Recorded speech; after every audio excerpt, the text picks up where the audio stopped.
ਸਤਿ ਸ਼੍ਰੀ ਅਕਾਲ। ਤੁਸੀਂ ਜੁੜੇ ਹੋਏ ਹੋ ਪੰਜਾਬੀ ਰੇਡੀਓ USA ਦੇ ਨਾਲ, ਤੇ ਇਸ ਵੇਲੇ ਪੰਜਾਬੀ ਰੇਡੀਓ USA ਨੂੰ ਤੁਸੀਂ AM FM ਸਟੇਸ਼ਨਸ ਦੇ ਨਾਲ ਰੇਡੀਓ ਸੈੱਟ ਤੇ, ਨੈੱਟ ਤੇ, ਮੋਬਾਈਲ ਐਪ ਤੇ social media platforms Facebook, YouTube ਤੇ ਸੁਣ ਰਹੇ ਹੋ। ਸਾਰੇ ਹੀ ਦਰਸ਼ਕਾਂ ਦਾ ਸਵਾਗਤ ਹੈ।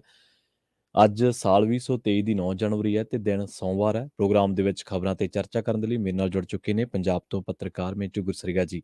ਉਹਨਾਂ ਦਾ ਸਵਾਗਤ ਕਰਦੇ ਹਾਂ। ਪਹਿਲਾਂ ਫੇਰ ਕਰਾਂਗੇ ਕਈ ਅਹਿਮ ਖਬਰਾਂ ਤੇ ਚਰਚਾ। ਮਿੰਟੂ ਸਤਿ ਸ਼੍ਰੀ ਅਕਾਲ, ਸਵਾਗਤ ਹੈ ਜੀ ਪੰਜਾਬੀ ਰੇਡੀਓ USA ਤੇ। ਜੀ ਸ਼ੁਕਰੀਆ ਸਾਰਿਆਂ ਨੂੰ, ਸਤਿ ਸ੍ਰੀ ਅਕਾਲ ਜੀ। ਜੀ, ਪ੍ਰੋਗਰਾਮ ਦੇ ਵਿੱਚ ਅੱਗੇ ਵਧਣ ਤੋਂ ਪਹਿਲਾਂ ਧੰਨਵਾਦ ਕਰਦੇ ਚੱਲੀਏ ਸਾਡੇ ਸਪਾਂਸਰਸ ਦਾ, ਜਿਹੜੇ ਜ਼ਰੀਆ ਬਣਦੇ ਨੇ ਇਹਨਾਂ ਪ੍ਰੋਗਰਾਮਾਂ ਨੂੰ ਤੁਹਾਡੇ ਤੱਕ ਪਹੁੰਚਾਉਣ ਦੇ ਲਈ। ਖਾਲਸਾ ਇੰਸ਼ੋਰੈਂਸ ਏਜੰਸੀ ਵਾਲੇ, ਇਹਨਾਂ ਤੋਂ ਤੁਸੀਂ ਕਵਰਡ ਕੈਲੀਫੋਰਨੀਆ ਤੇ ਬਾਮਾ ਕੇਅਰ ਬਾਬਤ ਅਮਰੀਕਾ ਭਰ ਦੇ ਵਿੱਚ ਸੇਵਾਵਾਂ ਦਿੰਦੇ ਨੇ। ਕਿਸੇ ਵੀ ਪਾਲਿਸੀ ਦੇ ਵਿੱਚ ਚੇਂਜ ਕਰਾਉਣਾ ਜਾਂ ਤੁਸੀਂ ਹੋਰ ਜਾਣਕਾਰੀ ਚਾਹੁੰਦੇ ਹੋ ਤਾਂ ਹਰ ਤਰ੍ਹਾਂ ਦੀ ਇੰਸ਼ੋਰੈਂਸ ਇਹਨਾਂ ਤੋਂ ਲੈ ਸਕਦੇ ਹੋ। ਨੰਬਰ ਹੈ 408-272-2500। ਟਰਕੀਅਨ ਇਮੀਗ੍ਰੇਸ਼ਨ ਲਾ ਫਰਮ ਵਾਲੇ, ਜੇ ਟਰਕੀ ਹੈ ਨਾ ਅਟਾਰਨੀ ਟਰਕੀ, ਇਹਨਾਂ ਦੇ ਨਾਲ ਤੁਸੀਂ US ਇਮੀਗ੍ਰੇਸ਼ਨ ਬਾਬਤ ਤੁਹਾਨੂੰ ਕਿਸੇ ਵੀ ਤਰ੍ਹਾਂ ਦੀ ਕੋਈ ਜਾਣਕਾਰੀ ਚਾਹੀਦੀ ਹੈ ਤਾਂ 415-909-0503 ਤੇ ਗੱਲ ਕੀਤੀ ਜਾ ਸਕਦੀ ਹੈ। G K Dhanota Yuba City, Baljinder Singh Nijjar Woodland, Paramjit Kaur Rangi Vacaville, Harnek Singh Pabla Indian ਕੰਜ਼ੀਰੈਂਟਨ, ਸਰਬਜੀਤ ਸਿੰਘ ਸ਼ੋਕਰ ਟਰਲਕ, GN ਲੂ ਵਾਲੇ ਟਰੱਕ ਵਾਸ਼ ਕਰਦੇ ਨੇ, ਆਇਲ ਚੇਂਜ ਕਰਦੇ ਨੇ, 에ਅਰ ਬ੍ਰੇਕਾਂ ਦਾ ਕੰਮ ਤਸੱਲੀ ਬਖਸ਼ ਕਰਵਾ ਸਕਦੇ। ਨਵੇਂ ਪੁਰਾਣੇ ਟਾਇਰ ਵੀ ਇਹਨਾਂ ਤੋਂ ਮਿਲਦੇ ਨੇ। ਲੋਕੇਸ਼ਨ ਹੈ ਸੈਂਟਰਨੇਲਾ ਦੀ ਨਿਮਾ ਸੋਤਾ ਦੇ ਨਾਲ। ਸੰਪਰਕ ਕੀਤਾ ਜਾ ਸਕਦਾ 209-277-0113 ਤੇ। ਜੱਸੀ ਗਿੱਲ ਬੇਕਰਸਫੀਲਡ ਤੋਂ ਤੇ ਬੂਟਾ ਸਿੰਘ ਰਾਣੀਪੁਰ ਫਰੈਜ਼ਨੋ ਤੋਂ। ਇਹਨਾਂ ਸਾਰੇ ਹੀ ਸਪਾਂਸਰਸ ਦਾ ਬਹੁਤ ਬਹੁਤ ਧੰਨਵਾਦ। ਤੇ ਜੇਕਰ ਤੁਸੀਂ ਵੀ ਇਹਨਾਂ ਪ੍ਰੋਗਰਾਮਾਂ ਨੂੰ ਸਪਾਂਸਰ ਕਰਨਾ ਚਾਹੁੰਦੇ ਹੋ ਤਾਂ ਸਟੂਡੀਓ ਦਾ ਨੰਬਰ ਹੈ 408-272-5200। ਮਿੰਟੂ ਜੀ, ਖਬਰਾਂ ਦੇ ਵੱਲ ਆਈਏ ਤੇ ਸ਼ੁਰੂਆਤ ਕਰੀਏ ਰਾਜਪਾਲ ਤੇ ਸਰਕਾਰ। ਕਈ ਸਰਕਾਰਾਂ ਦੇ ਵਿੱਚ ਆਪਾਂ ਜਿਵੇਂ ਪੱਛਮੀ ਬੰਗਾਲ ਦੇ ਵਿੱਚ ਜਗਦੀਪ ਧਾਨਖੜ ਤੇ ਮਮਤਾ ਬਨਰਜੀ, ਪੰਜਾਬ ਦੇ ਵਿੱਚ ਬਨਵਾਰੀ ਲਾਲ ਪ੍ਰੋਹਤ ਜੀ ਤੇ ਭਗਵੰਤ ਮਾਨ ਜੀ, ਇਸ ਤਰ੍ਹਾਂ ਹੋਰ ਵੀ ਕਈ ਰਾਜਾਂ ਦੀਆਂ ਮਿਸਾਲਾਂ ਮਿਲਦੀਆਂ।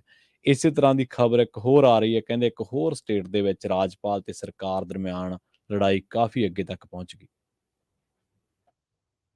ਦੇਖੋ, ਇਹ ਸਟੇਟ ਹੈ ਤਾਮਿਲਨਾਡੂ, ਜਿਹਦੇ ਵਿੱਚ ਅੱਜ ਗੱਲ ਇੱਥੋਂ ਤੱਕ ਚਲੇ ਗਈ ਕਿ ਇੱਕ ਤਰ੍ਹਾਂ ਨਾਲ ਕਹਿ ਲਓ ਕਿ ਬੜਾ ਹੀ ਭੈੜਾ ਮਿਸਾਲ ਸਾਹਮਣੇ ਆਇਆ ਹੈ ਕਿ ਰਾਜਪਾਲ ਆਪਣਾ ਭਾਸ਼ਣ ਪੂਰਾ ਕੀਤੇ ਤੋਂ ਬਗੈਰ ਭਾਸ਼ਣ ਛੱਡ ਕੇ ਤੇ ਚਲੇ ਗਏ। ਇਹ ਕੋਈ ਬਿਰਤ ਬਹੁਤੀ ਸੁਚੱਜੀ ਜਾਂ ਸਾਊ ਨਹੀਂ ਹੈਗੀ। ਇਹ ਜੋ ਕੁਝ ਚੱਲਦਾ ਪਿਆ, ਇਹ ਬਹੁਤ ਗਲਤ ਪਰੰਪਰਾਵਾਂ ਜਿਹੜੀਆਂ ਨੇ ਉਹ ਪਈਆਂ ਨੇ। ਕੁਝ ਸਮਾਂ ਜੇ ਅਸੀਂ ਦੇਖੀਏ, ਵੈਸੇ ਤਾਂ ਦੇਖੋ ਕਾਂਗਰਸ ਨੇ ਵੀ ਕੋਈ ਕਸਰ ਨਹੀਂ ਛੱਡੀ ਹੈਗੀ। ਕਾਂਗਰਸ ਨੇ ਵੀ ਆਪਣੇ ਰਾਜ ਦੇ ਵਿੱਚ ਆਪਣੇ ਸਮੇਂ ਦੇ ਦੌਰਾਨ ਬਥੇਰਾ ਕੁਝ ਇਹੋ ਜਿਹਾ ਕੀਤਾ ਹੈ। ਤਾਂ ਗੱਲ ਇਹ ਹੈ ਕਿ ਰਾਜਪਾਲਾਂ ਨੂੰ ਹੁਣ ਜਿਸ ਤਰ੍ਹਾਂ ਇੱਕ ਨੇਤਾ ਬਣਾ ਕੇ, ਅੱਗੇ ਚਲੋ ਥੋੜਾ ਬਹੁਤਾ ਸੀ ਚੱਲਦਾ ਸੀ ਕੰਮ, ਪਰ ਹੁਣ ਜਿੱਦਾਂ ਨੇਤਾ ਬਣਾ ਕੇ ਮਤਲਬ ਕਿ ਪਾਰਟੀ ਦੀ ਜਿਹੜੀ ਲਾਈਨ ਆ ਉਹਨੂੰ ਟੋ ਕਰਵਾ ਦੇਣਾ, ਉਹ ਇੱਕ ਤਰ੍ਹਾਂ ਨਾਲ ਐਸੀ ਉਹ ਬੱਲੇਬਾਜ਼ੀ ਕਰਦੇ ਆ ਜਿੱਦਾਂ ਕਹਿ ਲਓ ਕਿ ਕੇਂਦਰ ਨੇ ਦਿਖਾ ਕੇ ਸਿਖਾ ਕੇ ਸ਼ਾਟ ਮਰਵਾਉਣੇ ਹੋ। ਤਾਂ ਇਹਦੇ ਵਿੱਚ ਕੀ ਹੈ ਕਿ ਦੇਖੋ ਅੱਗੇ ਵੀ ਟਸਲ ਚੱਲਦੀ ਹੈ। ਜਿੱਥੇ ਵੀ ਸਰਕਾਰ ਵਿਰੋਧੀ ਤਨਜ਼ੀਮ ਦੀ ਹੋਏਗੀ, ਗੈਰ ਭਾਜਪਾ ਸ਼ਾਸਤ ਕੋਈ ਵੀ ਸਟੇਟ ਹੋਏਗਾ, ਤਾਂ ਉੱਥੇ ਰਾਜਪਾਲ ਦੀ ਪਸੂੜੀ ਪੈਣੀ ਹੈ। ਇੱਥੇ ਹੁਣ ਜੇ ਤੁਸੀਂ ਦੇਖੋਗੇ, ਤੁਸੀਂ ਨਾਮ ਮਿਸ ਕਰ ਗਏ ਹੋ, ਕੇਰਲ ਦੇ ਵਿੱਚ ਵੀ ਚੱਲ ਰਿਹਾ, ਉੱਥੇ ਵੀ ਬਹੁਤ ਜ਼ਿਆਦਾ ਰੌਲ ਹੈ। ਇਸ ਤੋਂ ਇਲਾਵਾ ਮਹਾਰਾਸ਼ਟਰ ਦੇ ਵਿੱਚ ਕੋਸ਼ਿਆਰੀ ਨੇ ਕੀ ਕੀਤਾ ਸੀਗਾ, ਰਾਜਸਥਾਨ ਦੇ ਵਿੱਚ ਅਰਜਨ ਸਿੰਘ ਜੀ, ਬਿਲਕੁਲ, ਬਹੁਤ ਕਲਿਆਣ ਸਿੰਘ, ਸੌਰੀ ਮੇਰਾ ਉਹ ਮੇਰੇ ਖਿਆਲ ਦੇ ਨਾਲ ਨਾਮ ਗਲਤ ਨਿਕਲ ਗਿਆ। ਤਾਂ ਇਸ ਤਰ੍ਹਾਂ ਬਹੁਤ ਸਾਰੀਆਂ ਜਿਹੜੀਆਂ ਮਿਸਾਲਾਂ ਤੁਹਾਨੂੰ ਮਿਲ ਜਾਣਗੀਆਂ, ਬਹੁਤ ਸਾਰੀਆਂ ਮਿਸਾਲਾਂ। ਤੋ ਆ ਜਿਹੜਾ ਸਤਿਆਪਾਲ ਮਲਕ ਅੱਜ ਕੱਲ ਸਤਿਆਵਾਦੀ ਬਣਿਆ ਫਿਰਦਾ, ਤੇ ਇਹਨੇ ਕਸ਼ਮੀਰ ਚ ਕੀ ਕੀਤਾ ਸੀ? ਜੀ ਬਿਲਕੁਲ। ਤਾਂ ਗੱਲ ਇਹ ਹੈ ਕਿ ਹੁਣ ਇਹ ਜ਼ਿਆਦਾ ਚੱਲ ਰਿਹਾ, ਜਿਹੜਾ ਕਿ ਮੈਂ ਸਮਝਦਾ ਕਿ ਠੀਕ ਨਹੀਂ ਹੈਗਾ। ਕਿਸੇ ਵੀ ਲੋਕਤੰਤਰ ਵਾਸਤੇ ਇਹ ਚੀਜ਼ਾਂ ਠੀਕ ਨਹੀਂ ਹੁੰਦੀਆਂ। ਤਾਂ ਗੱਲ ਕੀ ਹੈ ਕਿ ਪਿਛਲੇ ਕੁਝ ਸਮੇਂ ਤੋਂ ਇੱਥੇ ਕੁਝ ਬਿੱਲਾਂ ਨੂੰ ਲੈ ਕੇ ਪਹਿਲਾਂ ਹੀ ਚੱਲਦਾ ਪਿਆ ਸੀਗਾ। ਹੁਣ ਪਿੱਛੇ ਜੇ ਮੈਂ ਸੁਣਦਾ ਪਿਆ ਸਾਂ ਕਿ ਆਨਲਾਈਨ ਗੇਮਸ ਬੈਨ ਕਰਨ ਵਾਸਤੇ ਇਹਨਾਂ ਨੇ ਬਿੱਲ ਲਿਆਂਦਾ ਸੀਗਾ, ਉਹਨੂੰ ਵੀ ਰੋਕ ਦਿੱਤਾ ਗਿਆ ਰਾਜਪਾਲ ਵੱਲੋਂ। ਹੁਣ ਜਦੋਂ ਤੁਸੀਂ ਇਹ ਚੀਜ਼ਾਂ ਰੋਕੋਗੇ, ਔਰ ਸਭ ਤੋਂ ਵੱਡੀ ਗੱਲ ਅੱਜ ਜਿਹੜਾ ਰੌਲੇ ਰੱਪੇ ਦਾ ਕਾਰਨ ਰਿਹਾ, ਉਹ ਕਾਰਨ ਕੀ ਸੀਗਾ? ਇਹਨਾਂ ਨੇ ਉੱਥੇ ਇੱਕ ਸੁਝਾਅ ਦੇ ਦਿੱਤਾ। ਇਹ ਜਿਹੜੇ ਰਾਜਪਾਲ ਸਾਹਿਬ ਨੇ, ਇਹਨਾਂ ਦਾ ਨਾਮ ਹੈ RN ਰਵੀ ਉਹਨਾਂ ਨੇ ਕਿਹਾ ਕਿ ਤਮਿਲਨਾਡੂ ਦੀ ਬਜਾਏ ਤਮਿੰਜਗਮ ਕਰਨਾ ਜਿਹੜਾ ਹੈ ਨਾ, ਉਹ ਤਾਂ ਸਹੀ ਰਹੇਗਾ। ਇਹਦਾ ਨਾਮ ਬਦਲ ਕੇ ਜਿਹੜਾ ਹੈ ਨਾ, ਉਹ ਤਮਿੰਜਗਮ ਕਰ ਦਿਓ। ਹੁਣ ਗੱਲ ਕੀ ਹੈ ਕਿ ਉੱਥੇ ਇਹ ਚੀਜ਼ਾਂ ਜਿਹੜੀਆਂ ਨੇ ਉਹ ਬੜੀਆਂ ਜਜ਼ਬਾਤੀ ਪੱਖ ਤੋਂ ਸੁਣੀਆਂ ਦੇਖੀਆਂ ਜਾਂਦੀਆਂ ਨੇ। ਉਹ ਅੱਗੇ ਕਹਿ ਚੁੱਕੇ ਨੇ ਕਿ ਜਿਸ ਤਰ੍ਹਾਂ ਇਹ ਰਾਜਪਾਲ ਚੱਲਦਾ ਹੈ, ਇਸ ਤਰ੍ਹਾਂ ਲੱਗਦਾ ਜਿਵੇਂ ਭਾਰਤੀ ਜਨਤਾ ਪਾਰਟੀ ਦਾ ਪਾਰਟੀ ਪ੍ਰੈਜ਼ੀਡੈਂਟ ਇੱਥੇ ਬੈਠਾ ਹੋ। ਇਸ ਕਰਕੇ ਇਹ ਚੀਜ਼ਾਂ ਜਿਹੜੀਆਂ ਉਹ ਵੇਖਣੀਆਂ ਪੈਣਗੀਆਂ ਕਿ ਜੇ ਤੁਸੀਂ ਇਸ ਦੇਸ਼ ਨੂੰ ਸਹੀ ਰਫ਼ਤਾਰ ਨਾਲ ਸਹੀ ਦਿਸ਼ਾ ਵੱਲ ਵਧਾਉਣਾ ਹੈ ਤਾਂ ਆ ਰੋਕੋ।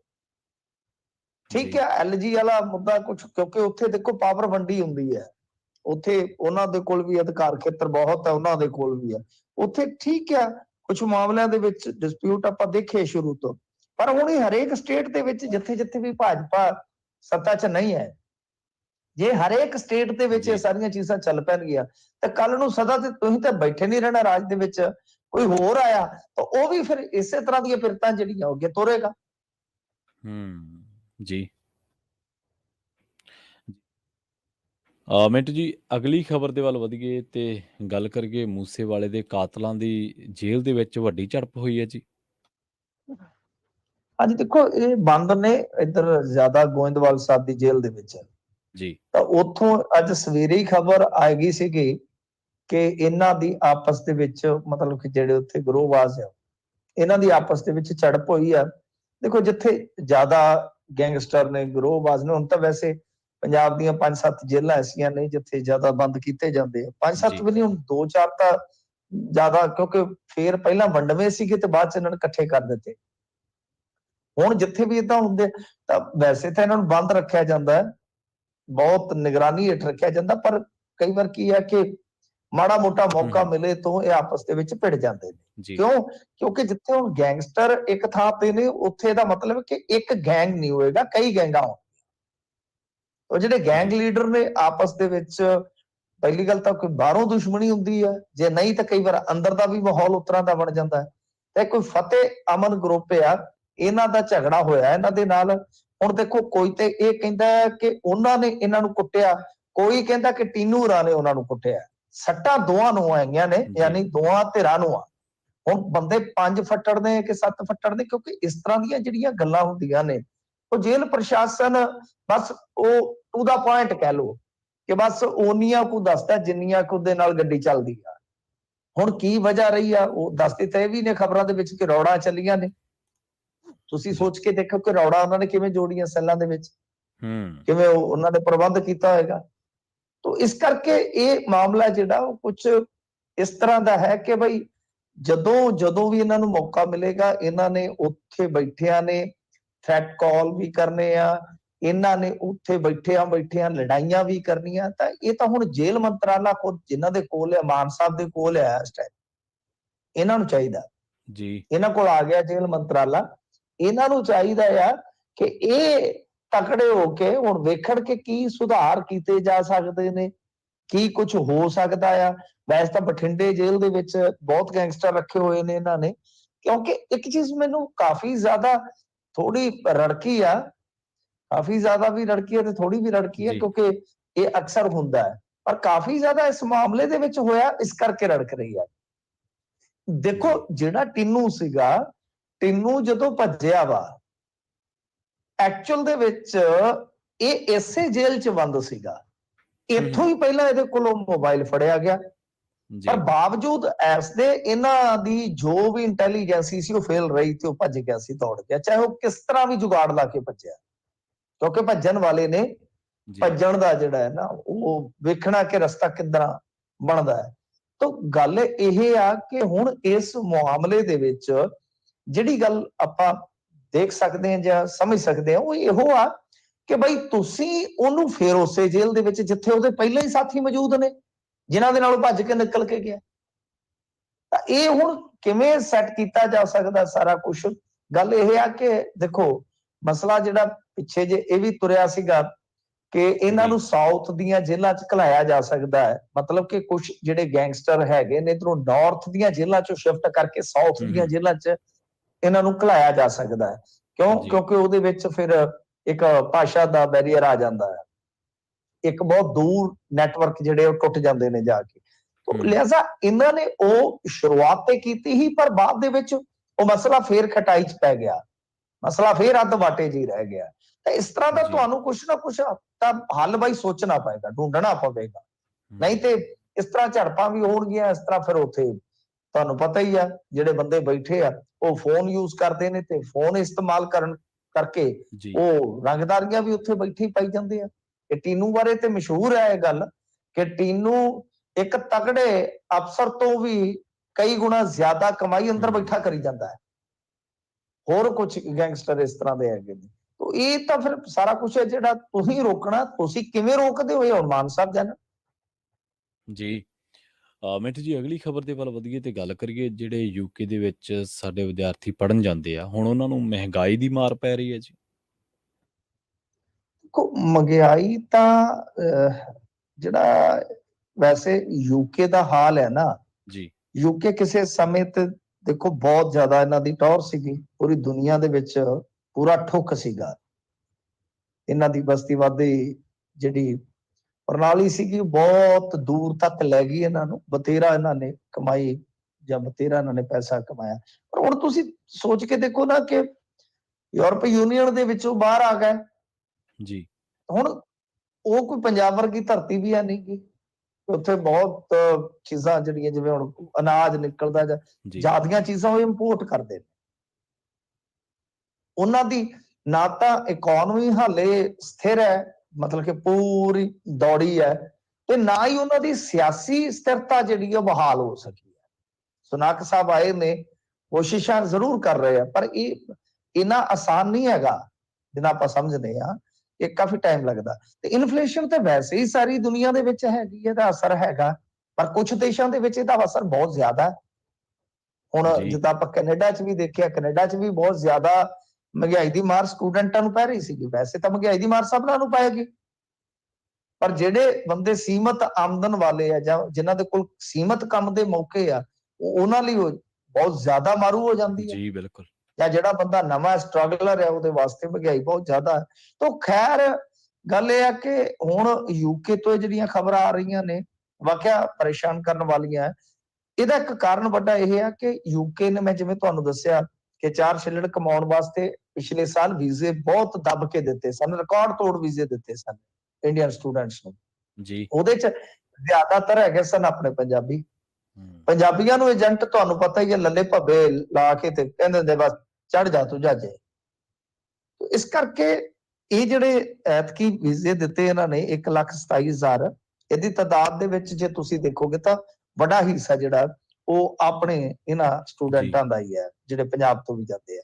ਖੈਰ ਇੱਥੇ ਜਿਹੜੀ ਹਾਲਤ ਆ ਉਹ ਹੁਣ ਜ਼ਿਆਦਾ ਵੱਧ ਰਹੀ ਆ। ਜਿਵੇਂ ਖਾਸ ਤੌਰ ਤੇ ਤੁਸੀਂ ਦੇਖੋਗੇ ਕਿ ਜੋ ਰੈਂਟਲ ਹੁੰਦੇ ਨੇ ਘਰ ਜਾਂ ਇਸ ਤਰ੍ਹਾਂ ਜਿਹੜੇ ਅੱਗੇ ਲੱਗੇ ਹੁੰਦੇ ਕਿਰਾਏ ਭਾੜੇ ਤੇ, ਉਹ ਬਹੁਤ ਜ਼ਿਆਦਾ ਮਹਿੰਗੇ ਹੋ ਗਏ ਨੇ ਉੱਥੇ। ਤੇ ਉਹ ਇੱਕ ਮੈਂ ਸਟੂਡੈਂਟ, ਸ਼ਾਇਦ ਉਹਦਾ ਨਾਮ ਰੀਆ ਸੀ, ਉਹਦਾ ਸੁਣ ਰਿਹਾ ਸੀ ਵਰਜ਼ਨ। ਉਹ ਕਹਿ ਰਹੀ ਸੀ ਕਿ 7 ਸਾਲਾਂ ਦੇ ਵਿੱਚ ਇੱਥੇ ਮੈਂ ਬਹੁਤ ਜ਼ਿਆਦਾ ਵੇਖਿਆ ਕਿ ਮਹਿੰਗੀਆਂ ਹੀ ਹੋਈ ਗਈਆਂ, ਚੀਜ਼ਾਂ ਮਹਿੰਗੀਆਂ ਹੋਈਆਂ।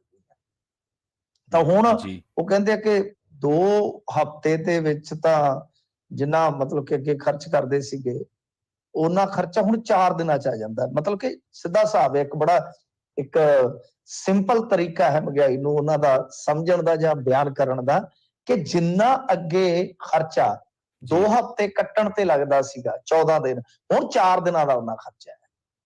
ਇਹ ਇੰਨਾ ਜ਼ਿਆਦਾ ਮਤਲਬ ਕਿ ਮਹਿੰਗਾ ਹੋ ਰਿਹਾ।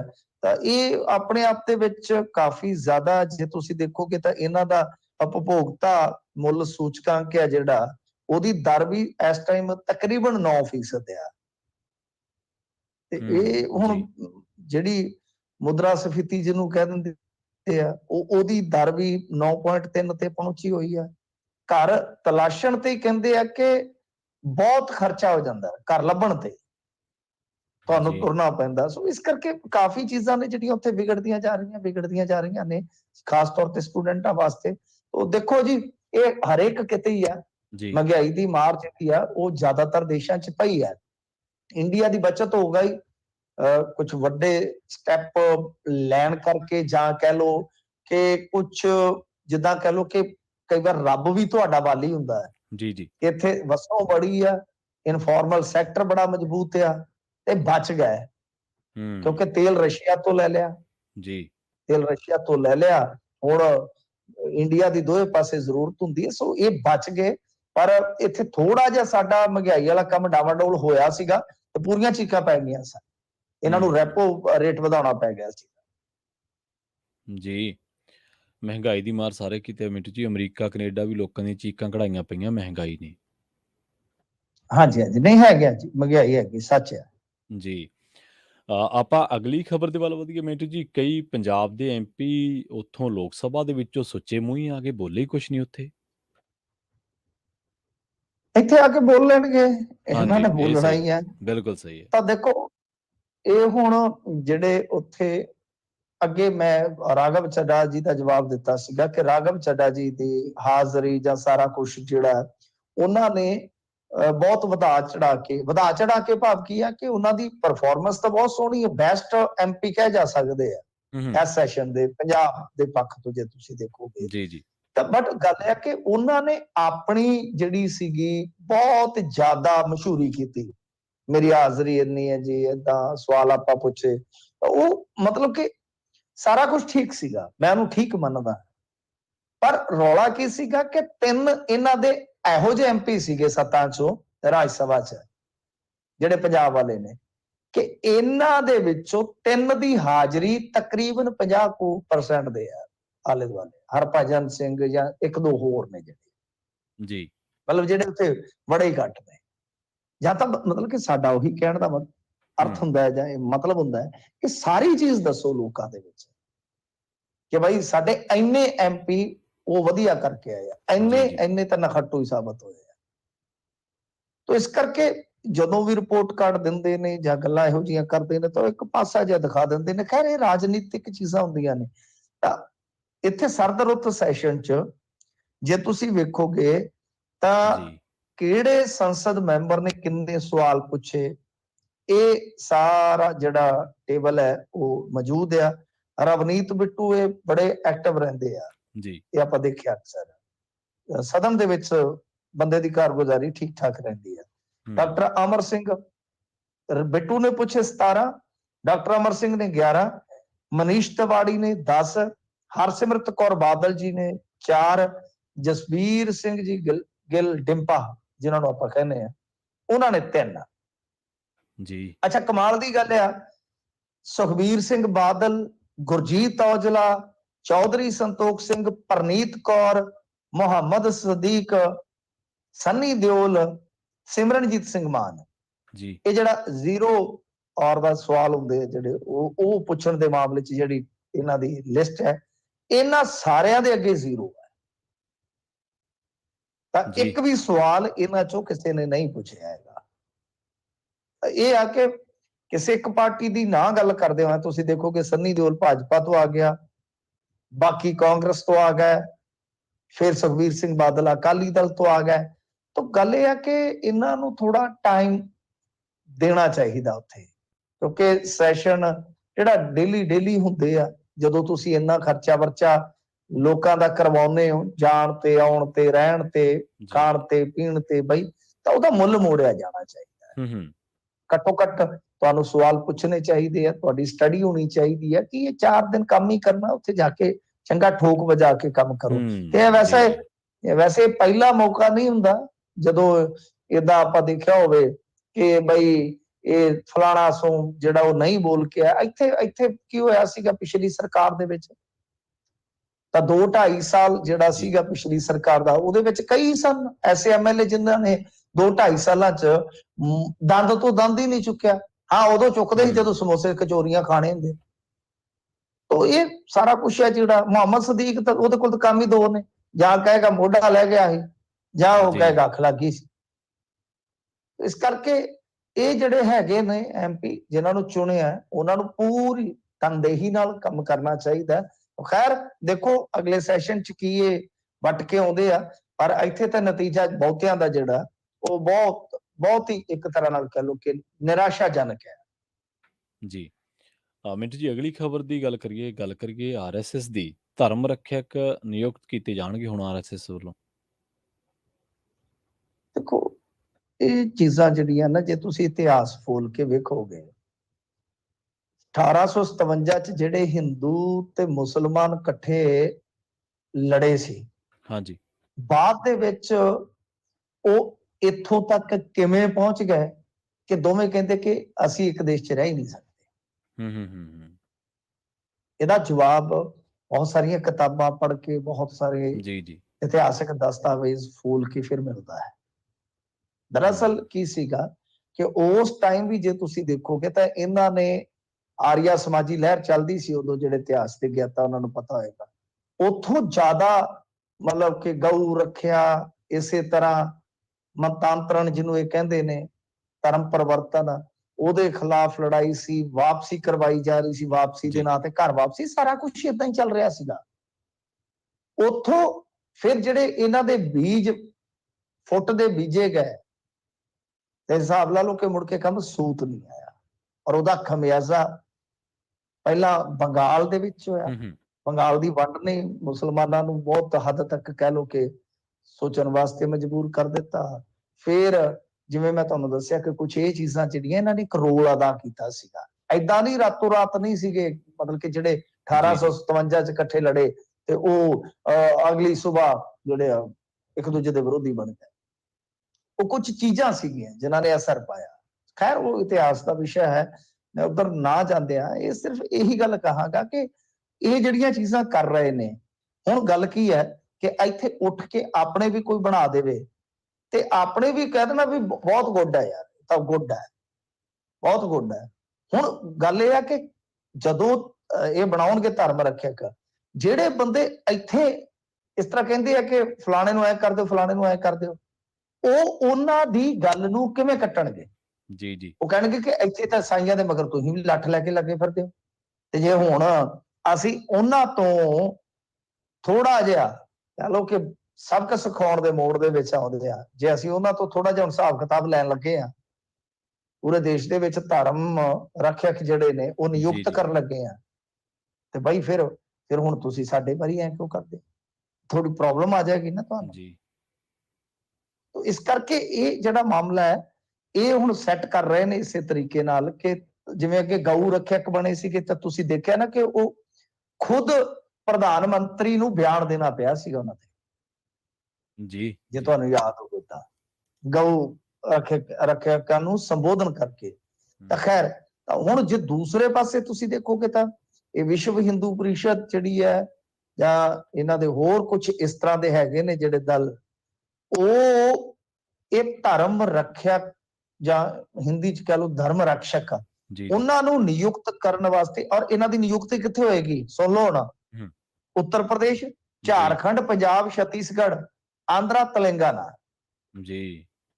ਕਿ ਇੱਥੇ ਹੁਣ ਜਦੋਂ ਇਦਾਂ ਕਰਨਗੇ ਤਾਂ ਸਾਡੇ ਤਾਂ ਪਹਿਲਾਂ ਹੀ ਆਪਸ ਦੇ ਵਿੱਚ ਉਲਝੇ ਪਏ ਨੇ ਇਸ ਮੁੱਦੇ ਤੇ, ਕੀ ਤੁਸੀਂ ਉਹਨਾਂ ਦੀਆਂ ਨਿਯੁਕਤੀਆਂ ਦਾ ਵਿਰੋਧ ਕਰ ਪਾਓਗੇ? ਜੀ ਜੀ। ਪਰ ਉਹ ਨਿਯੁਕਤੀਆਂ ਗੱਲ ਇਹ ਆ ਕਿ ਉਹਨਾਂ ਦੇ ਪ੍ਰਚਾਰ ਦਾ ਸਾਧਨ ਵੀ ਬਣ ਗਿਆ। ਸੋ ਇਸ ਕਰਕੇ ਇਹ ਚੀਜ਼ਾਂ ਨੇ। ਖੈਰ ਦੇਖੋ ਹੁਣ ਅੱਗੇ ਕੀ ਹੁੰਦਾ, ਜ਼ਿਲ੍ਹਾ ਪੱਧਰੀ ਇਹਨਾਂ ਦਾ ਰੋਡ ਮੈਪ ਹੋਏਗਾ, ਲੰਮੀਆਂ ਚੌੜੀਆਂ ਉਹ ਗੱਲਾਂ ਨੇ, ਸਾਰਾ ਮੈਂ ਪੜ੍ਹ ਰਿਹਾ ਸੀਗਾ ਕਿ ਇਸ ਤਰ੍ਹਾਂ ਮਤਲਬ ਕਿ ਪੂਰੇ ਟ੍ਰੇਨੀ ਹੋਣਗੇ, ਔਰ ਹੋਰ ਸੁਣ ਲਓ ਐਸੇ ਬੰਦੇ ਹੋਣਗੇ ਜਿਹੜੇ ਸਾਲ 2 ਸਾਲ ਘਰੇ ਵੀ ਨਾ ਵੜਨ। ਐਸੀ ਇੱਕ ਗੱਲ ਤਾਂ ਮੈਂ ਹਮੇਸ਼ਾ ਕਹਿੰਦਾ ਹੁੰਦਾ, ਆਰਗੇਨਾਈਜ਼ਡ ਜਿੰਨਾ ਆਰਐਸਐਸ ਹੈ ਜਾਂ ਜਿੰਨੀਆਂ ਇਹ ਹਿੰਦੂ ਜਥੇਬੰਦੀਆਂ, ਕੋਈ ਨਹੀਂ ਹੈ ਇਸ ਵੇਲੇ ਇੰਡੀਆ ਚ ਘੱਟੋ ਘੱਟ। ਦੂਸਰਾ, ਜਿੰਨੇ ਇਹ ਡੈਡੀਕੇਟ ਨੇ, ਕੋਈ ਨਹੀਂ ਲੱਗਦਾ। ਇਹ ਐਸੇ ਬੰਦਿਆਂ ਨੂੰ ਲਾਉਣਗੇ ਜਿਹੜੇ ਸਾਲ 2-2 ਸਾਲ ਘਰ ਤੋਂ ਬਾਹਰ ਰਹਿ ਸਕਦੇ ਹੋ। ਮਤਲਬ ਕਿ ਜਿਵੇਂ ਮੋਦੀ ਸਾਹਿਬ ਕਹਿੰਦੇ ਨਾ ਝੋਲੇ ਵਾਲੇ ਫਕੀਰ, ਤਾਂ ਏਦਾਂ ਹੀ ਝੋਲਾ ਜਿਨ੍ਹਾਂ ਦੇ ਮੋਢੇ ਤੇ ਹੋਵੇ, ਕੋਈ ਗੱਲ ਨਹੀਂ, ਜਿੱਥੇ ਵੀ ਰਾਤ ਪੈ ਗਈ ਠੀਕ ਠਾਕ ਆ। ਸੋ ਇਹ ਸਾਰਾ ਇਹਨਾਂ ਦਾ ਹੁਣ ਪ੍ਰੋਗਰਾਮ ਆ।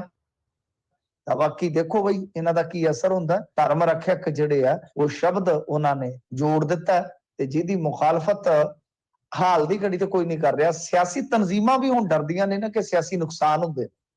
ਬਾਕੀ ਗੱਲ ਇਹ ਆ ਕਿ ਜਦੋਂ ਧਰਮ ਪਰਿਵਰਤਨ ਦਾ ਕਾਨੂੰਨ ਹੈਗਾ, ਕੁਝ ਸਟੇਟਾਂ ਨੇ ਆਪਦੇ ਅੱਡ ਬਣਾਏ ਨੇ, ਜਿਨ੍ਹਾਂ ਦੇ ਕੋਲ ਨਹੀਂ ਹੈ, ਕਮਜ਼ੋਰ ਹੈ, ਉਹ ਆਪਦਾ ਬਣਾ ਲੈਣ। ਬਟ ਆਹ ਗੱਲ ਤਾਂ ਜਿਹੜੀ ਹੈ ਨਾ, ਫਿਰ ਕੱਲ ਨੂੰ ਤੁਹਾਨੂੰ ਪਤਾ ਹੀ ਹੈ ਨਾ ਕਿ ਇਸ ਤਰ੍ਹਾਂ ਤਾਂ ਹਰੇਕ ਧਰਮ ਕਹੇਗਾ ਕਿ ਆਹ ਸਾਡੇ ਹੋਣਗੇ, ਜਿਵੇਂ ਉਹ ਈਰਾਨ ਚ ਚੱਲਦੀ ਹੈ, ਦੇਖਿਆ ਨਾ ਮੋਰਲ ਪੁਲਿਸਿੰਗ। ਤਾਂ ਇਸੇ ਤਰ੍ਹਾਂ ਫਿਰ ਹਰੇਕ ਕਹੇਗਾ ਕਿ ਸਾਡਾ ਇਹ ਦਸਤਾ ਇਹ ਵੇਖੇਗਾ ਕੰਮਕਾਰ। ਤਾਂ ਫਿਰ ਕਾਨੂੰਨ ਦੀ ਕੀ ਜ਼ਰੂਰਤ ਹੈ? ਇਹਨਾਂ ਚੀਜ਼ਾਂ ਨੂੰ ਇਸ ਨੁਕਤੇ ਨਿਗਾਹ ਤੋਂ ਸਮਝੋ ਨਾ ਕਿ ਹੂੰ, ਹੌਲੀ ਹੌਲੀ ਸੰਵਿਧਾਨਕ ਕਦਰਾਂ ਕੀਮਤਾਂ ਜਿਹੜੀਆਂ ਨੇ ਉਹਨਾਂ ਨੂੰ ਕਮਜ਼ੋਰ ਕਿਸ ਤਰ੍ਹਾਂ ਕੀਤਾ ਜਾ ਰਿਹਾ ਹੈ।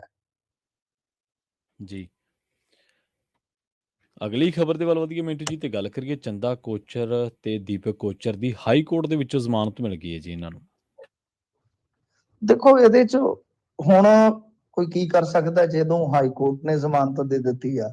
ਜੀ, ਪਰ ਇੰਟਰਸਟਿੰਗ ਗੱਲ ਇਹ ਆ ਕਿ ਇਹਨਾਂ ਨੂੰ ਜ਼ਮਾਨਤ ਜਿਹੜੀ ਮਿਲੀ ਆ, ਹਿਸਾਬ ਲਾ ਲਓ ਕਈ ਹਜ਼ਾਰ ਕਰੋੜ ਦਾ ਜਿਹੜਾ ਫਰਾਡ ਹੋਵੇ ਉਹਦੇ ਚ ਖੁਦ ਇਹ ਬੀਬੀ ਜਿਹੜੀ ਕਿ ਕਹਿ ਲਓ ਕਿ ਔਰਤਾਂ ਦੇ ਸਸ਼ਕਤੀਕਰਨ ਦਾ ਇੱਕ ਮੁਜੱਸਮਾ ਹੈਗੀ ਆ, ਤੇ ਖੁਦ ਇਹ ਉਸ ਬੈਂਕ ਦੀ ਕਰਤਾ ਧਰਤਾ ਸੀ ਜਿਸ ਬੈਂਕ ਚੋਂ ਗਾ ਲੋਨ ਗਿਆ, ਫਿਰ ਕੰਪਨੀਆਂ ਰਾਹੀਂ ਵਾਪਸ ਇੱਕ ਹਿੱਸਾ ਇਹਦੇ ਪਤੀ ਦੇਵ ਨੂੰ ਮਿਲ ਗਿਆ। ਉਹਦਾ ਕਾਰਨ ਕੀ ਹੈ ਕਿ ਇਹਨਾਂ ਦਾ ਜਿਹੜਾ ਜ਼ਮਾਨਤ ਦਾ ਗਰਾਊਂਡ ਸੀ ਉਹ ਇਹੋ ਹੀ ਸੀਗਾ ਕਿ ਅਸਲ ਦੇ ਵਿੱਚ ਜਦੋਂ ਇਹਨਾਂ ਨੂੰ ਗ੍ਰਿਫਤਾਰ ਕੀਤਾ ਗਿਆ ਵਾ ਉਸ ਜੀ, ਟਾਈਮ ਜੋ ਪ੍ਰੋਸੀਜਰ ਫੋਲੋ ਕਰਨਾ ਚਾਹੀਦਾ ਆ ਉਹ ਨਹੀਂ ਹੋਇਆ। ਤਾਂ ਤੁਸੀਂ ਅੰਦਾਜ਼ਾ ਲਾ ਲਓ ਕਿ ਅਜਿਹਾ ਕੀ ਇੱਕ ਏਜੰਸੀ ਕਰ ਸਕਦੀ ਹੈ ਇਸ ਤਰ੍ਹਾਂ। ਸੀਬੀਆਈ ਨੂੰ ਕੀ ਪ੍ਰੋਸੀਜਰ ਫੋਲੋ ਕਰਨਾ ਹੀ ਨਹੀਂ ਆਉਂਦਾ, ਜਾਂ ਜਾਣ ਬੁੱਝ ਕੇ ਕੋਈ ਕੁੰਡੀ ਛੱਡ ਦਿੱਤੀ ਗਈ ਹੈ, ਅਜਿਹਾ ਵੀ ਹੁੰਦਾ ਹੈ ਨਾ। ਪਰ ਉਹ ਜੀ, ਜਿਹੜਾ ਉਹਨਾਂ ਦਾ ਗਰਾਊਂਡ ਸੀ ਉਸ ਨੂੰ ਮੰਨਿਆ ਗਿਆ ਕਿ ਜਿਹੜਾ ਨੋਟਸ ਵਗੈਰਾ ਦੇਣਾ ਸੀ। ਦੇਖੋ ਆਮ ਬੰਦੇ ਨਾਲੋਂ ਇਹ ਜਿਹੜੇ ਬੰਦੇ ਹੁੰਦੇ ਆ ਨਾ ਇਹਨਾਂ ਦਾ ਦਾਇਰਾ ਕੁਝ ਵੱਖਰੀ ਕਿਸਮ ਦਾ ਹੁੰਦਾ ਹੈ।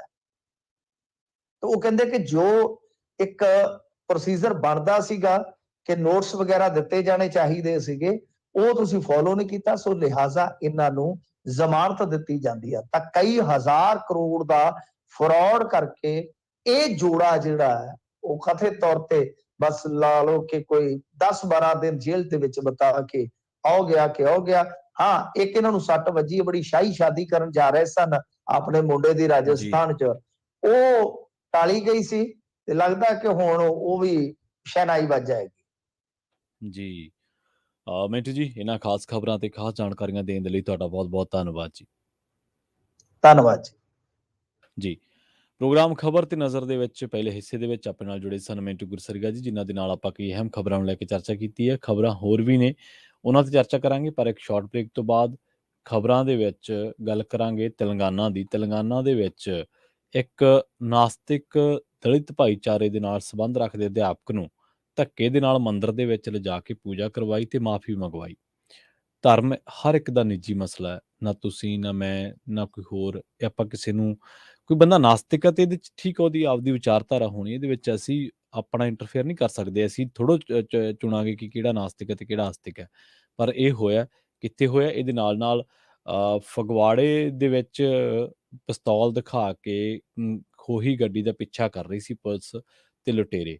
ਪੁਲਿਸ ਤੇ ਲੁਟੇਰਿਆਂ ਵਿਚਾਲੇ ਮੁਕਾਬਲਾ ਹੋ ਗਿਆ। ਇਸ ਮੁਕਾਬਲੇ ਦੇ ਵਿੱਚ ਕਾਂਸਟੇਬਲ ਦੀ ਮੌਤ ਹੋ ਗਈ ਹੈ। ਸੋ ਉਹ ਜਿਹੜੀ ਕਾਂਸਟੇਬਲ ਆ ਕੁਲਦੀਪ ਬਾਜਵਾ ਵਜੋਂ ਹੋਈ ਹੈ ਉਹਦੀ ਪਛਾਣ।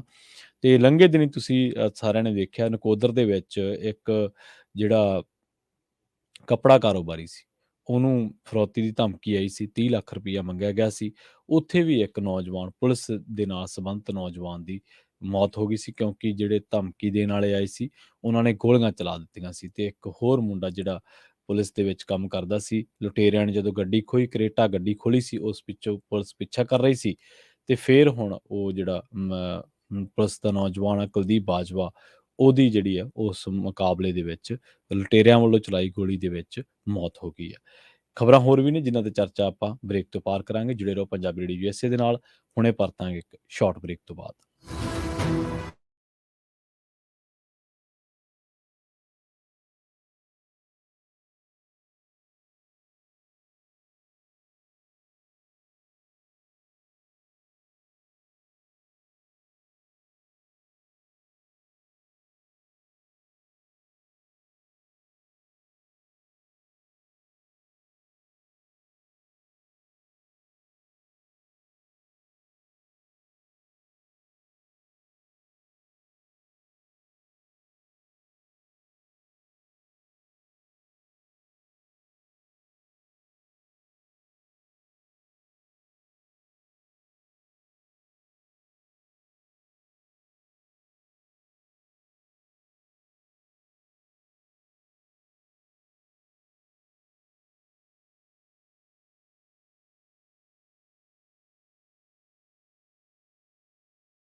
ਬ੍ਰੇਕ ਤੋਂ ਬਾਅਦ ਇੱਕ ਵਾਰ ਮੁੜ ਤੋਂ ਤੁਹਾਡਾ ਸਾਰਿਆਂ ਦਾ ਸਵਾਗਤ ਹੈ। ਤੁਸੀਂ ਜੁੜੇ ਹੋਏ ਹੋ ਪੰਜਾਬੀ ਰੇਡੀਓ ਯੂਐਸਏ ਦੇ ਨਾਲ ਤੇ ਖਬਰ ਤੇ ਨਜ਼ਰ ਦੇ ਵਿੱਚ ਮੈਂ ਹਾਂ ਪ੍ਰਵੀਨ ਸ਼ਰਮਾ।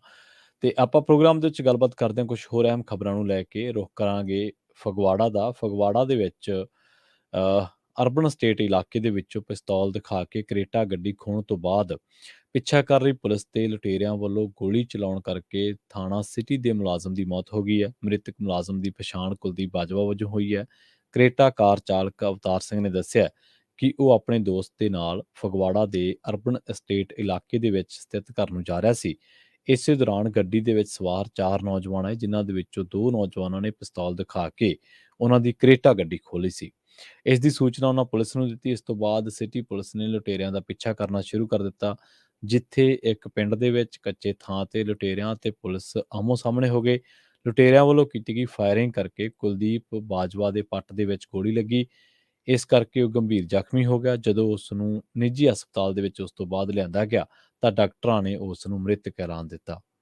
ਐਸਐਸਪੀ ਨਵਨੀਤ ਸਿੰਘ ਬੈਂਸ ਹਸਪਤਾਲ ਵਿਖੇ ਪੁੱਜੇ ਤੇ ਘਟਨਾ ਸੰਬੰਧੀ ਜਾਣਕਾਰੀ ਹਾਸਲ ਕੀਤੀ। 3 ਲੁਟੇਰਿਆਂ ਨੂੰ ਕਾਬੂ ਕਰ ਲਿਆ ਗਿਆ, ਜਦਕਿ ਇੱਕ ਦੇ ਬਾਰੇ ਪੁਸ਼ਟੀ ਨਹੀਂ ਹੋ ਸਕੀ। ਕਾਰ ਚਾਲਕ ਮੁਤਾਬਕ ਖੋਹੀ ਗੱਡੀ ਬਰਾਮਦ ਕਰ ਲਈ ਗਈ ਹੈ। ਘਟਨਾ ਤੋਂ ਬਾਅਦ ਇਲਾਕੇ ਦੇ ਵਿੱਚ ਦਹਿਸ਼ਤ ਦਾ ਮਾਹੌਲ ਹੈ। ਲੰਘੇ ਦਿਨੀ ਵੀ ਇੱਕ ਪੁਲਿਸ ਮੁਲਾਜ਼ਮ, ਪੁਲਿਸ ਦੇ ਵਿੱਚ ਕੰਮ ਕਰਦਾ ਨੌਜਵਾਨ, ਨਕੋਦਰ ਦੇ ਵਿੱਚ ਇੱਕ ਕੱਪੜਾ ਵਪਾਰੀ ਦੇ ਨਾਲ ਜਦੋਂ ਉਹ ਸਿਕਿਉਰਿਟੀ ਗਾਰਡ ਵਜੋਂ ਤੈਨਾਤ ਸੀ, ਜਿਸ ਨੂੰ ਫਰੌਤੀ ਦੀ ਕਾਲ ਆਈ ਸੀ, ਜਦੋਂ ਉਸਨੇ ਫਰੌਤੀ ਦੇਣ ਤੋਂ ਨਾਂਹ ਕਰ ਦਿੱਤੀ ਤਾਂ ਗੋਲੀਆਂ ਚਲਾ ਦਿੱਤੀਆਂ ਗਈਆਂ ਤੇ ਇਸ ਤੋਂ ਬਾਅਦ ਚੱਲੀ ਗੋਲੀ ਦੇ ਵਿੱਚ ਉਸ ਪੁਲਿਸ ਦੇ ਵਿੱਚ ਕੰਮ ਕਰਦੇ ਨੌਜਵਾਨ ਦੀ ਵੀ ਮੌਤ ਹੋ ਗਈ। ਇਹਦੇ ਵਿੱਚ ਇਹ ਨਹੀਂ ਹੈ ਕਿ ਆਪਾਂ ਪੁਲਿਸ ਦੀ ਸਾਈਡ ਲੈ ਰਹੇ ਹਾਂ। ਭਾਵੇਂ ਕੋਈ ਪੁਲਿਸ ਵਰਦੀ ਦੇ ਵਿੱਚ ਹੈ, ਭਾਵੇਂ ਕੋਈ ਸਿਵਲ ਵਰਦੀ ਦੇ ਵਿੱਚ ਹੈ, ਜਦੋਂ ਕੋਈ ਇਸ ਤਰ੍ਹਾਂ ਆਣਾਈ ਮੌਤ ਮਾਰਿਆ ਜਾਂਦਾ ਤਾਂ ਸਾਨੂੰ ਉੱਥੇ ਉਸ ਦੀ ਮੌਤ ਤੇ ਸੋਗ ਮਨਾਉਣਾ ਲਾਜ਼ਮੀ ਆ। ਹਾਲਾਂਕਿ ਪੰਜਾਬ ਪੁਲਿਸ ਦੇ ਨਾਲ ਆਪਣੀ ਪੰਜਾਬੀਆਂ ਦੀ ਕਹਿ ਲਓ, ਸਿੱਖ ਭਾਈਚਾਰੇ ਦੀ ਕਹਿ ਲਓ, ਸਾਰਿਆਂ ਦੀ ਕਹਿ ਲਓ, ਜਿਹੜੇ ਰੌਸ਼ਨ ਦਿਮਾਗ ਬੰਦੇ ਨੇ, ਜਿਨ੍ਹਾਂ ਨੇ ਇਹਨਾਂ ਦੀ ਕਾਰਕਰਦਗੀ ਦੇਖੀ ਹੈ, ਤਾਂ ਉਹਨਾਂ ਦਾ ਇੱਕ ਵੱਖਰੀ ਤਰ੍ਹਾਂ ਦਾ ਇੱਕ ਗਿਲਾ ਰੋਸ ਹੈ। ਉਹਨਾਂ ਨੂੰ ਚਿਹੜਾ ਇਸ ਨਾਂ ਤੋਂ ਹੀ ਚਿਹੜਾ, ਪੰਜਾਬ ਪੁਲਿਸ ਦੇ ਨਾਮ ਤੋਂ ਹੀ ਚਿਹੜਾ। ਪਰ ਹੁਣ ਕਿਉਂਕਿ ਇਹ ਬੰਦੇ ਗੋਲੀਆਂ ਦਾ ਸ਼ਿਕਾਰ ਖੁਦ ਹੋ ਰਹੇ ਆ, ਦਹਿਸ਼ਤ ਇੰਨੀ ਆ, ਮਾਹੌਲ ਇਹੋ ਜਿਹਾ ਹੈ, ਤਾਂ ਹੁਣ ਇਹਨਾਂ ਦੇ ਪਰਿਵਾਰਾਂ ਦਾ ਤਾਂ ਕੋਈ ਕਸੂਰ ਨਹੀਂ। ਜਿੱਥੇ ਲੰਘਿਆ ਉਹਨਾਂ ਦਾ ਪਿੱਛਾ, ਉਹਨਾਂ ਦੀ ਗੱਲ ਕਰਨੀ, ਉਹਨਾਂ ਨੂੰ ਦੋਸ਼ੀ ਕਰਾਰ ਦੇਣਾ ਅਸੀਂ ਕਦੇ ਨਹੀਂ ਝੇਪ ਮੰਨਾਂਗੇ। ਅਸੀਂ ਉਸ ਗੱਲ ਤੇ ਖੜੇ ਰਹਾਂਗੇ ਔਰ ਖੜੇ ਰਹਿਣਾ ਚਾਹੀਦਾ ਹਰ ਇੱਕ ਬੰਦੇ ਨੂੰ। ਪਰ ਆਹ ਜਿਹੜਾ ਨੌਜਵਾਨ ਆ ਮੁੰਡਾ 23-24 ਸਾਲਾਂ ਦਾ ਹੈ, ਹੁਣ ਪੰਜਾਬ ਪੁਲਿਸ ਨੇ, ਮੁੱਖ ਮੰਤਰੀ ਭਗਵੰਤ ਮਾਨ ਨੇ ਇਹ ਗੱਲ ਕਹੀ ਹੈ ਕਿ ਸ਼ਹੀਦ ਕਾਂਸਟੇਬਲ ਕੁਲਦੀਪ ਸਿੰਘ ਬਾਜਵਾ ਦੇ ਪਰਿਵਾਰ ਨੂੰ ਅਸੀਂ ਐਕਸ ਗ੍ਰੇਸ਼ੀਆ ਗ੍ਰਾਂਟ ਦੇਵਾਂਗੇ 1 ਕਰੋੜ ਰੁਪਏ ਦੀ। ਤੇ ਨਾਲ ਹੀ ਉਹਨਾਂ ਨੇ ਇਹ ਗੱਲ ਕਹੀ ਹੈ ਕਿ ਸਰਕਾਰ ਆਪਣੇ ਸ਼ਹੀਦਾਂ ਤੇ ਉਹਨਾਂ ਦੇ ਪਰਿਵਾਰਾਂ ਦੇ ਨਾਲ ਜ਼ਰੂਰ ਖੜੇਗੀ। ਤੇਲੰਗਾਨਾ ਦਾ ਜ਼ਿਕਰ ਕੀਤਾ ਸੀ ਆਪਾਂ ਬ੍ਰੇਕ ਤੇ ਜਾਣ ਤੋਂ ਪਹਿਲਾਂ। ਹਿੰਦੂਤਵੀ ਜਥੇਬੰਦੀਆਂ ਤੇ ਭਾਜਪਾ ਦੇ ਕਾਡਰ ਵੱਲੋਂ ਧੱਕੇ ਦੇ ਨਾਲ ਇੱਕ ਨਾਸਤਿਕ ਦਲਿਤ ਭਾਈਚਾਰੇ ਨਾਲ ਸੰਬੰਧ ਰੱਖਦੇ ਅਧਿਆਪਕ ਤੋਂ ਤੇਲੰਗਾਨਾ ਦੇ ਵਿੱਚ ਮੁਆਫੀ ਮੰਗਵਾਉਣ ਦੇ ਮਾਮਲੇ ਨੇ ਵਿਵਾਦ ਖੜਾ ਕਰ ਦਿੱਤਾ ਹੈ। ਮੱਲਾਮਾਰੀ ਮਲਕਾਰਜੁਨ ਨਿਜ਼ਾਮਾਬਾਦ ਜ਼ਿਲ੍ਹੇ ਦੇ ਕੋਟਗਰੀ ਪਿੰਡ ਦੇ ਸਰਕਾਰੀ ਸਕੂਲ ਦੇ ਵਿੱਚ ਪੜ੍ਹਾਉਂਦੇ ਨੇ। ਮੱਲਾਮਾਰੀ ਮਲਕਾਰਜੁਨ ਨਿਜ਼ਾਮਾਬਾਦ ਜ਼ਿਲ੍ਹੇ ਦੇ ਵਿੱਚ ਕੋਟਗਰੀ ਪਿੰਡ ਹੈ ਤੇ ਦਲਿਤ ਭਾਈਚਾਰੇ ਨਾਲ ਸੰਬੰਧ ਰੱਖਦੇ ਨੇ। ਹਿੰਦੂਤਵੀ ਜਥੇਬੰਦੀਆਂ ਤੇ ਭਾਜਪਾ ਦੇ ਕਾਰਕੁਨਾਂ ਨੇ 2 ਜਨਵਰੀ ਨੂੰ ਸਰਕਾਰੀ ਹਾਈ ਸਕੂਲ ਦੇ ਬਾਹਰ ਇਕੱਠੇ ਹੋ ਕੇ ਇਲਜ਼ਾਮ ਲਾਇਆ ਕਿ ਮਲਕਾਰਜੁਨ ਹਿੰਦੂ ਦੇਵੀ ਦੇਵਤਿਆਂ ਦੇ ਖਿਲਾਫ ਪੜ੍ਹਾਉਂਦੇ ਨੇ। ਉਹ ਮਲਕਾਰਜੁਨ ਤੋਂ ਮੰਗ ਕਰ ਰਹੇ ਸਨ ਕਿ ਉਹ ਮਾਫੀ ਮੰਗਣ। ਅਧਿਆਪਕ ਯੂਨੀਅਨ ਨੇ ਕਿਹਾ ਹੈ ਕਿ ਇਹ ਲੋਕ ਧੱਕੇ ਦੇ ਨਾਲ ਮਲਕਾਰਜੁਨ ਨੂੰ ਮਾਫੀ ਮੰਗਵਾਉਣ ਦੇ ਲਈ ਨੇੜੇ ਦੇ ਹਨੂੰਮਾਨ ਮੰਦਿਰ ਲੈ ਗਏ, ਜਿੱਥੇ ਉਸ ਤੋਂ ਪੂਜਾ ਕਰਵਾਈ ਗਈ ਅਤੇ ਧੱਕੇ ਦੇ ਨਾਲ ਉਸ ਤੋਂ ਮਾਫੀ ਮੰਗਵਾਈ ਗਈ। ਵਿਵਾਦ ਇਹੀ ਹੈ, ਵਿਵਾਦ ਜਿਹੜਾ ਸੀਗਾ ਕੋਟਾਗਰੀ ਪਿੰਡ ਤੇਲੰਗਾਨਾ ਤੇ ਮਹਾਰਾਸ਼ਟਰ ਦੇ ਬਾਰਡਰ ਉੱਤੇ ਪੈਂਦਾ ਹੈ ਤੇ ਇੱਥੇ ਉਹਨੇ ਕਿਹਾ ਸੀਗਾ ਮੱਲਾਮਰੀ ਮਲਕਾਰਜੁਨ ਜਿਹੜੇ ਅਧਿਆਪਕ ਨੇ ਕਿ ਮੈਂ ਨਾਸਤਿਕ ਹਾਂ ਤੇ ਤੂੰ ਫਿਰ ਕੀ ਹੋਇਆ। ਉਹ ਕਹਿੰਦੇ ਕਿ ਤੁਸੀਂ ਰੱਬ ਦੇ ਵਿੱਚ ਯਕੀਨ ਰੱਖੋ, ਜੇ ਰੱਬ ਨਾ ਹੁੰਦਾ ਤਾਂ ਤੁਹਾਨੂੰ ਸਿੱਖਿਆ ਕਿੱਥੋਂ ਮਿਲਦੀ। ਤੇ ਉਸ ਦੇ ਬਾਅਦ ਜਿਹੜਾ ਮੱਲਾਮਾਰੀ ਮਲਕਾਰਜੁਨ ਆ, ਉਹ ਕਹਿੰਦਾ ਕਿ ਸਾਨੂੰ ਸਿਰਫ ਸਰਸਵਤੀ ਦੇ ਵਿੱਚ ਵਿਸ਼ਵਾਸ ਕਰਕੇ ਸਿੱਖਿਆ ਮਿਲਣੀ ਸੀ। ਅਮਰੀਕਾ ਵਰਗੇ ਦੇਸ਼ ਦੇ ਵਿੱਚ ਉਹ ਕਹਿੰਦੇ ਸਰਸਵਤੀ ਨੂੰ ਕੋਈ ਨਹੀਂ ਮੰਨਦਾ, ਉੱਥੇ ਵੀ ਤਾਂ ਸਿੱਖਿਆ ਲੈ ਹੀ ਰਹੇ ਨੇ। ਦੇਖੋ, ਇਹ ਇੱਕ ਬੜੀ ਵੱਡੀ ਡਿਬੇਟ ਹੈ। ਜਿਹੜੇ ਆਸਤਿਕ ਤੇ ਨਾਸਤਿਕ ਲੋਕ ਨੇ, ਦੇਖੋ ਤੁਸੀਂ ਕਿਸੇ ਵੀ ਧਰਮ ਨੂੰ ਮੰਨਦੇ ਹੋ ਨਹੀਂ ਮੰਨਦੇ, ਇਹ ਤੁਹਾਡਾ ਨਿੱਜੀ ਮਸਲਾ ਹੈ। ਪਰ ਕਈ ਵਾਰੀ ਅਸੀਂ ਦੇਖਿਆ ਹੈ ਕਿ ਲੋਕ ਕਈ ਤਰਕਾਂ ਦੇ ਵਿੱਚ, ਇੱਥੇ ਨੇ ਇਹ ਨਹੀਂ ਹੈ ਕਿ ਚਲੋ ਉਹਨੇ ਸਰਸਵਤੀ ਦਾ ਅਮਰੀਕਾ ਦੇ ਵਿੱਚ ਜ਼ਿਕਰ ਕਰਤਾ, ਇਹ ਗੱਲ ਨਹੀਂ ਹੈ। ਪਰ ਕਈ ਤਰਕਾਂ ਦੇ ਵਿੱਚ ਆਪਾਂ ਦੇਖਿਆ ਕਿ ਲੋਕ ਆਪਣੇ ਆਪ ਨੂੰ ਗੁਰੂ ਸਾਹਿਬਾਨ ਤੋਂ ਵੀ ਵੱਡੇ ਮੰਨਦੇ ਨੇ। ਕਈ ਮਸਲਿਆਂ ਦੇ ਵਿੱਚ ਅਸੀਂ ਦੇਖਦੇ ਹਾਂ। ਠੀਕ ਹੈ, ਤੁਸੀਂ ਨਾਸਤਿਕ ਹੋ, ਕੋਈ ਗੱਲ ਨਹੀਂ, ਤੁਸੀਂ ਰੱਬ ਨੂੰ ਮੰਨਦੇ ਹੋ ਨਹੀਂ ਮੰਨਦੇ, ਇਹ ਕੋਈ ਬਹਿਸ ਨਹੀਂ ਹੈ। ਪਰ ਕਿਸੇ ਧਾਰਮਿਕ ਬੰਦੇ ਦੇ ਜਜ਼ਬਾਤਾਂ ਦੀ ਕਦਰ ਕਰਨੀ ਤੁਹਾਨੂੰ ਜ਼ਰੂਰ ਚਾਹੀਦੀ ਹੈ। ਹੁਣ ਉਹਨੇ ਗੱਲ ਤਾਂ ਵੈਸੇ ਉਹਨੇ ਆਪਣੇ ਸੰਦਰਭ ਤੋਂ ਸਹੀ ਕਹੀ, ਜਿਸ ਤਰੀਕੇ ਨਾਲ ਉਹ ਨਾਸਤਿਕ ਹੈ, ਕਹਿੰਦਾ ਵੀ ਉੱਥੇ ਇਹ ਚੀਜ਼ਾਂ ਹੈ ਨਹੀਂ, ਉੱਥੇ ਹਨੂੰਮਾਨ ਮੰਦਿਰ ਹੈ ਨਹੀਂ, ਉੱਥੇ ਆਹ ਹੈ ਨਹੀਂ, ਤੇ ਉੱਥੇ ਕਿਵੇਂ ਦੁਨੀਆ ਚੱਲਦੀ ਹੈ। ਪਰ ਅਸਲ ਦੇ ਵਿੱਚ ਇਹ ਧਰਮ ਦੇ ਵੱਲੋਂ, ਧਰਮ ਦੇ ਜਿਹੜੇ ਅਖੌਤੀ ਠੇਕੇਦਾਰ ਆ, ਉਹਨਾਂ ਵੱਲੋਂ ਗੁੰਡਾਗਰਦੀ ਵੀ ਕੀਤੀ ਜਾਂਦੀ ਹੈ। ਇਸ ਗੱਲ ਨੂੰ ਅਸੀਂ ਦਰਕਿਨਾਰ ਨਹੀਂ ਕਰ ਸਕਦੇ। ਹਾਲਾਂਕਿ ਧਰਮ ਦੇ ਮਸਲੇ ਤੇ ਬਹਿਸ ਕਰਨੀ ਹੋਵੇ ਬਹੁਤ ਵੱਡੀ ਹੈ, ਪਰ ਇਹ ਕਿਸੇ ਕੋਲੇ ਲਾਇਸੈਂਸ ਨਹੀਂ ਹੈ ਕਿ ਉਹ ਆਪਣੇ ਆਪ ਨੂੰ ਧਾਰਮਿਕ ਕਹਿ ਕੇ ਤੇ ਕਿਸੇ ਤੋਂ ਤੈਅ ਕਰਾਵੇ ਕਿ ਤੂੰ ਪੂਜਾ ਕਰੇਗਾ। ਇਸ ਮਸਲੇ ਦੇ ਵਿੱਚ ਸਾਨੂੰ ਮਾਸਟਰ ਦੇ ਪੱਖ ਦੇ ਨਾਲ ਖੜਨਾ ਪੈਣਾ ਵਾ ਕਿ ਤੁਸੀਂ ਹਿੰਦੂ ਹੋ, ਸਿੱਖ ਹੋ, ਈਸਾਈ ਹੋ, ਬੋਧੀ ਹੋ, ਜੈਨੀ ਹੋ।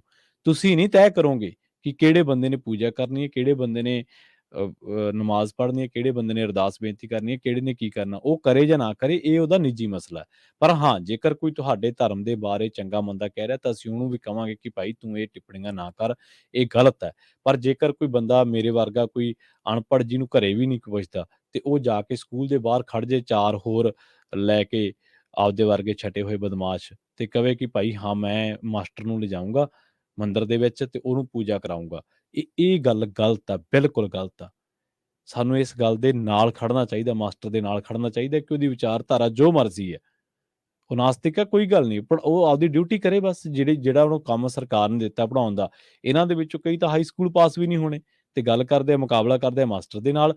ਸੋ ਜਿਹੜੀ ਗੱਲ ਆਪਾਂ ਅਕਸਰ ਕਰਦੇ ਰਹਿੰਦੇ ਹਾਂ, ਜਿਹੜੀ ਗੱਲ ਪਿਛਲੇ ਕਈ ਸਾਲਾਂ ਤੋਂ ਚੱਲ ਰਹੀ ਹੈ ਕਿ ਹਿੰਦੂ ਤਵੀ ਜਥੇਬੰਦੀਆਂ ਦੇ ਨਾਲ ਤਾਲੁਕਾਤ ਰੱਖਦੇ ਕੁਝ ਬੰਦਿਆਂ ਦਾ ਦਿਮਾਗ 7ਵੇਂ ਆਸਮਾਨ ਤੇ ਰਹਿੰਦਾ ਹੈ। ਉਹ ਕਦੇ ਪਹਿਲੂ ਖਾਨ ਨੂੰ ਕੱਢ ਕੇ ਮਾਰ ਦਿੰਦੇ ਆ, ਭਾਵੇਂ ਉਹ ਵਿਚਾਰਾ ਦੁਧਾਰੂ ਗਊਆਂ ਲਈ ਜਾਂਦਾ ਹੋਵੇ। ਕਦੇ ਉਹ ਨਜੀਬ ਵਰਗੇ ਨੌਜਵਾਨ ਨੂੰ ਜਿਹੜਾ ਆਪਣਾ ਟਾਰਗੇਟ ਬਣਾਉਂਦੇ ਆ। ਕਦੇ ਉਹ ਕਿਸੇ ਨੌਜਵਾਨ ਨੂੰ ਖੰਭੇ ਨਾਲ ਬੰਨ੍ਹ ਕੇ ਕਹਿੰਦੇ ਜੈ ਸ਼੍ਰੀ ਰਾਮ ਬੋਲ। ਸੋ ਇਹ ਤਾਂ ਕਿਤੇ ਕਿਸੇ ਵੀ ਧਾਰਮਿਕ ਗ੍ਰੰਥ 'ਚ ਨਹੀਂ ਲਿਖਿਆ ਕਿ ਭਾਈ ਤੁਸੀਂ ਜਾ ਕੇ ਕਿਸੇ ਨੂੰ ਖੰਭੇ ਨਾਲ ਬੰਨ੍ਹ ਲਿਓ ਤੇ ਉਹਨੂੰ ਜੈ ਸ਼੍ਰੀ ਰਾਮ ਬੁਲਾ ਲਿਓ, ਤੇ ਜੇ ਉਹਨੇ ਕਹਿ ਤਾ ਜੈ ਸ਼੍ਰੀ ਰਾਮ ਤਾਂ ਤੁਹਾਡਾ ਧਰਮ ਬਹੁਤ ਉੱਚਾ ਹੋ ਜਾਊਗਾ। ਇਹ ਤਾਂ ਕਿਸੇ ਸ਼ਾਸਤਰ, ਕਿਸੇ ਗ੍ਰੰਥ ਦੇ ਵਿੱਚ ਨਹੀਂ ਲਿਖਿਆ। ਸੋ ਇਹ ਧਰਮ ਦੀ ਆੜ ਦੇ ਵਿੱਚ ਜਿਹੜੀ ਗੁੰਡਾਗਰਦੀ ਹੈ, ਭਾਵੇਂ ਕਿਸੇ ਵੀ ਧਰਮ ਵੱਲੋਂ ਕੀਤੀ ਜਾਂਦੀ ਹੈ, ਗਲਤ ਆ। ਠੀਕ ਆ, ਕੋਈ ਬੰਦਾ ਆਸਤਿਕ ਨਾਸਤਿਕ, ਉਹ ਆਪਣੀ ਵਿਚਾਰਧਾਰਾ ਤੱਕ ਰਵੇ, ਉਹਨੂੰ ਉਹਦੀ ਵਿਚਾਰਧਾਰਾ ਮੁਬਾਰਕ। ਮੰਦੀਆਂ ਚੰਗੀਆਂ ਟਿੱਪਣੀਆਂ ਨਾ ਕਰੇ। ਹਾਂ, ਆਪਦੇ ਸਿਧਾਂਤ ਤੇ ਅਡੋਲ ਰਵੇ। ਆਪਾਂ ਇਹ ਨਹੀਂ ਕਹਿੰਦੇ ਕਿ ਉਹਨੂੰ ਆਸਤਿਕ ਬਣ ਜਾਣਾ ਚਾਹੀਦਾ। ਜੇ ਕੋਈ ਨਾਸਤਿਕ ਹੈ, ਠੀਕ ਹੈ, ਨਾਸਤਿਕ ਉਹਦੇ ਆਪਦੀ ਲੌਜਿਕ ਹੋਣਗੇ। ਉਹ ਕਹਿੰਦਾ ਹੋਊਗਾ ਕਿ ਭਾਈ ਮੈਂ ਤਾਂ ਆਪਦੀ ਸਿੱਖਿਆ ਦੇ ਦਮ ਤੇ ਅਧਿਆਪਕ ਬਣਿਆ, ਮੈਨੂੰ ਕਿਸੇ ਨੇ, ਮੈਂ ਕੋਈ ਯੱਗ ਕਰਦਾ ਅਧਿਆਪਕ ਨਹੀਂ ਬਣਿਆ, ਜਾਂ ਮੈਂ ਕੋਈ ਹੋਰ ਕੰਮ ਕਰਦਾ ਅਧਿਆਪਕ ਨਹੀਂ ਬਣਿਆ, ਮੈਂ ਟੈਸਟ ਪਾਸ ਕੀਤੇ, ਉਹਦੀ ਯੋਗਤਾ ਆਪਣੀ। ਸੋ ਇਹ ਭਾਰਤ ਦੇ ਵਿੱਚ ਪਿਛਲੇ 8 ਸਾਲਾਂ ਤੋਂ ਇੱਕ ਬੜੀ ਵੱਡੀ ਡਿਬੇਟ ਹੈ। ਜਿਹੜੇ ਲੋਕ ਧਰਮ ਦੇ ਲਿਬਾਸ ਦੇ ਵਿੱਚ, ਖਾਸ ਕਰਕੇ ਹਿੰਦੂ ਤਵੇ ਜਥੇਬੰਦੀਆਂ, ਇੱਥੇ ਤਾਂ ਇਹੋ ਜਿਹੇ ਵੀ ਲੋਕ ਨੇ ਜਿਨ੍ਹਾਂ ਨੇ ਪਹਿਲੂ ਖਾਨ ਨੂੰ ਮਾਰਿਆ ਸੀ, ਮੁਸਲਮਾਨ ਭਾਈਚਾਰੇ ਦੇ ਬੰਦੇ ਨੂੰ। ਉਹਦੇ ਕੋਲੇ ਗਊਆਂ ਲਿਜਾ ਰਿਹਾ ਸੀ ਉਹ। ਉਸ ਤੋਂ ਬਾਅਦ ਉਹਨਾਂ ਨੂੰ ਜੇਲ੍ਹ ਹੋਈ, ਪੁਲਿਸ ਨੇ ਫੜ ਲਿਆ ਉਹਨਾਂ ਨੂੰ। ਜੇਲ੍ਹ ਤੋਂ ਬਾਅਦ ਜਦੋਂ ਛੁੱਟ ਕੇ ਆਏ ਤਾਂ ਉਹਨਾਂ ਦੇ ਗਲਾਂ ਦੇ ਵਿੱਚ ਹਾਰ ਪਾਏ ਗਏ, ਜਿਵੇਂ ਉਹ ਪਤਾ ਨਹੀਂ ਕਿੱਡੀ ਕੁ ਕਾਰਗਿਲ ਦੀ ਲੜਾਈ ਜਿੱਤ ਕੇ ਆਏ ਹੋਣ। ਬੰਦਾ ਹੀ ਮਾਰਿਆ ਸੀ ਇੱਕ। ਇਸੇ ਤਰ੍ਹਾਂ ਜਿਹੜੀ ਬੀਬੀ ਬਿਲਕਿਸ ਬਾਨੋ ਆ, ਜਿਹਦੀ ਮੈਂ ਅਕਸਰ ਗੱਲ ਕਰਦਾ ਰਹਿੰਦਾ, ਉਹ ਜਦੋਂ ਉਹਦੇ ਦੋਸ਼ੀਆਂ ਨੂੰ ਰਿਹਾ ਕੀਤਾ ਗਿਆ, ਹਾਲਾਂਕਿ ਕਾਨੂੰਨ ਦੀਆਂ ਹੱਦਾਂ ਨੂੰ ਲੰਘ ਕੇ ਕੀਤਾ ਗਿਆ, ਤਾਂ ਜਦੋਂ ਉਹਦੇ ਦੋਸ਼ੀ ਬਾਹਰ ਆਏ, ਹਾਲਾਂਕਿ ਆਉਣੇ ਨਹੀਂ ਸੀ ਚਾਹੀਦੇ, ਉਹ ਸਾਨੂੰ ਇਸ ਗੱਲ ਠੋਕ ਵਜਾ ਕੇ ਕਹਿਣੀ ਚਾਹੀਦੀ ਹੈ, ਕਿਉਂਕਿ ਉਹ 11 ਦੋਸ਼ੀ ਰੇਪ ਦੇ ਦੋਸ਼ੀ ਨੇ, ਸਜ਼ਾ ਜ਼ਾਫਤਾ ਨੇ। ਤਾਂ ਜਦੋਂ ਬਾਹਰ ਆਏ ਤਾਂ ਉਹਨਾਂ ਦੇ ਹਾਰ ਪਾਏ ਗਏ।